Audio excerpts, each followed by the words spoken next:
Copeland, you're recognized. Thank you. Mr. Chairman, members of the subcommittee, thank you for inviting me here today to discuss midnight rulemaking. As you mentioned in your opening statement, in May 2008, President Bush's Chief of Staff, Joshua Bolten, sent a memorandum to federal agencies telling them to issue the administration's final regulations by November 1st.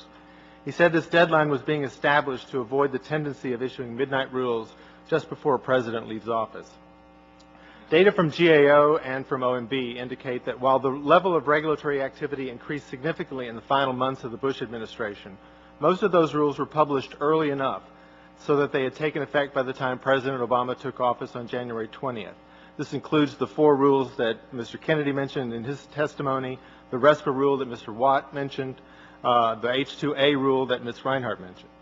However, other final rules of concern had been published in the Federal Register but had not taken effect, and this includes the investment advice rule that Ms. Reinhart mentioned, and some proposed rules that were never published as final rules. Both the Obama administration and Congress have a number of options on how to address these midnight regulations, and the effectiveness of those options depends in part on how far those rules have progressed in the rulemaking process. One presidential approach has already been undertaken.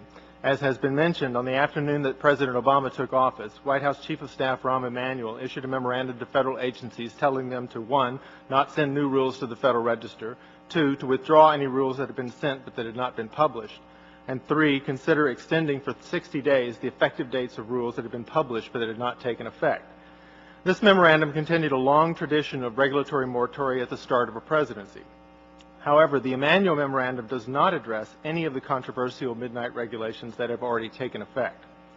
To stop or alter those rules, or even just to change their effective dates, the Obama administration will have to go through the notice and comment rulemaking process. While that process can be shortened by the agencies for good cause, courts have indicated that legitimate reasons must accompany such actions. On the other hand, for any rule that has been proposed but not published as a final rule, the Obama administration can simply publish a notice of withdrawal in the Federal Register to prevent any future action on the rule.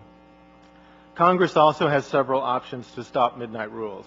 For example, the Congressional Review Act, or CRA, was enacted in 1996 to give Congress more control over agency rulemaking by establishing a set of fast-track disapproval procedures.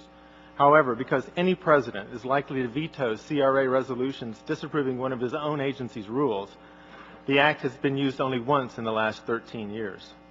In fact, Congress may only be able to use the CRA after a presidential transition in which the party in control of the White House changes, and the new president is of the same party as the majority in Congress, the very conditions that currently exist.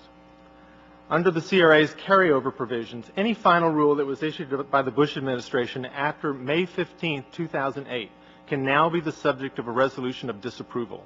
According to GAO's database, this time frame includes about 1,800 Bush administration rules, including about 700 significant or substantive rules. Another congressional option is to include a provision in the Appropriations Act prohibiting the use of funds to make a proposed rule final or to prohibit the implementation or enforcement of rules that have already taken effect. Although the CRA has been used only one time, Congress has included dozens of these types of restrictions in Appropriations Act for at least the last 10 years. However, unlike CRA resolutions of disapproval, these appropriations restrictions do not eliminate the underlying rule, are typically only in effect for the time period covered by the appropriation, and have other potential limitations. A third hybrid approach is for Congress to give the Obama administration new authority to stop midnight rules. H.R. 34, as introduced by Representative Nadler, is an example of this approach. However, to have the desired effect, key terms like rule, adopted, and agency head will need to be carefully defined. Also, Congress will have to consider the balance of power ramifications of giving the President or executive branch officials power that it had previously reserved only to itself. Mr. Chairman, that completes my testimony. I'd be happy to answer any questions.